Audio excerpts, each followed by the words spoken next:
విఘ్నేశ్వర షణ్ముఖ పార్వతీ సమేత పరమేశ్వరాయ నమః. రమాదేవి ఎస్ట్రాన్ వాస్తు ఛానల్ వీక్షిస్తున్న ప్రేక్షకులకు స్వాగతం. శ్రీ విశ్వావసునామ సంవత్సర ఉగాది శుభాకాంక్షలతో కన్యా రాశి వారి సంవత్సర ఫలాలు ఎలా ఉన్నాయో చూద్దాం.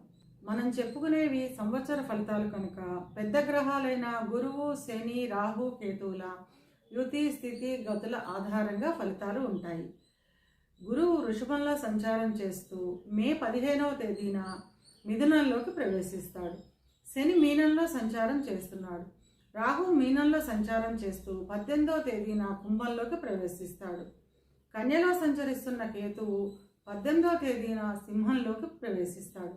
ఈ గ్రహస్థితిని ఆధారంగా చేసుకొని కన్యా రాశి వారికి శ్రీ విశ్వావసునామ సంవత్సర ఫలాలు ఎలా ఉన్నాయో చిన్న చిన్న పరిహారాలు ఏం చేసుకోవాలో చూద్దాం. ఉత్తర 2, 3, 4 పాదాలు, హస్త 1, 2, 3, 4 పాదాలు, చిత్త 1, 2 పాదాలు కలిపి కన్యారాశిలో ఉంటాయి. కన్యారాశికి అధిపతి బుధుడు.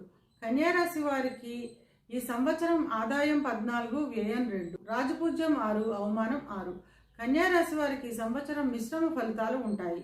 ఈ సంవత్సర ప్రారంభంలో అన్నింటా విజయం ఉంటుంది. అప్రయత్నంగానే కార్యసిద్ధి, ధనలాభం కలుగుతుంది. కీర్తి, సన్మానాలు, సత్కారాలు, గుర్తింపు, పదవులు లభిస్తాయి. సంవత్సర మధ్యమంలో కొంత వ్యతిరేకత మొదలవుతుంది. చిన్న చిన్న అనారోగ్య సమస్యలు ఉంటాయి. బంధుమిత్రులతో లేదా కుటుంబ సభ్యులతో విభేదాలు మొదలవుతాయి. ఇక విద్యార్థుల విషయానికి వస్తే విద్యార్థులకు సామాన్యంగా ఉంటుంది. విజయం పొందినప్పటికీ ఆశించిన స్థాయిలో ఫలితాలు ఉండకపోవచ్చు. విదేశాలకు వెళ్లే విద్యార్థులకు ఈ సంవత్సరం చాలా అనుకూలంగా ఉంటుంది. ఉద్యోగ ప్రయత్నం చేసేవారికి ప్రయత్నాలు తరచూ వాయిదా పడుతూ ఉంటాయి. ఆర్థిక మోసాలు కూడా జరిగే అవకాశం ఉన్నందున మెలకువతో ప్రవర్తించడం మంచిది. ఉద్యోగం చేస్తున్న వారికి మిశ్రమ ఫలితాలు ఉంటాయి. సంవత్సర ప్రారంభంలో ప్రమోషన్లు వచ్చే అవకాశం ఉంటుంది. సంవత్సర మధ్యమంలో పై అధికారుల వల్ల సమస్యలు అధికమవుతాయి. కార్యాలయాల్లో కష్టంకు తగిన ఫలితం లభించకపోవచ్చు. ఇష్టం లేని లేదా కోరుకోని బదిలీలు ఉంటాయి. విదేశాల్లో ఉద్యోగం చేస్తున్న వారికి కార్యాలయాల్లో కొంత వ్యతిరేకత ఉంటుంది.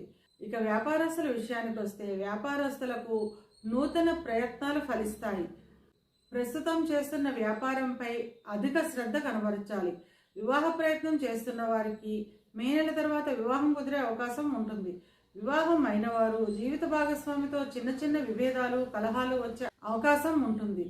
కనుక రోజు అర్ధనారీశ్వర స్తోత్రాన్ని వినడం లేదా చదవడం ద్వారా ఈ ఇబ్బందిని తగ్గించుకోవచ్చు. సంతానం గురించి ఎదురు చూసేవారికి ఈ సంవత్సరం అనుకూలంగా ఉంటుంది.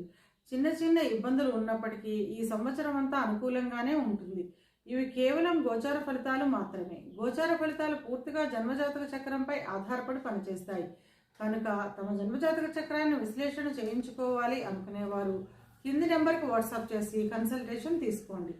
కన్యారాశి వారు అనుకూలతను పెంచుకోవడానికి, ప్రతికూలతను తగ్గించుకోవడానికి శనివారం రోజున ఆంజనేయ స్వామికి ఆకుపూజ చేయించడం ద్వారా అంతా మంచే జరుగుతుంది.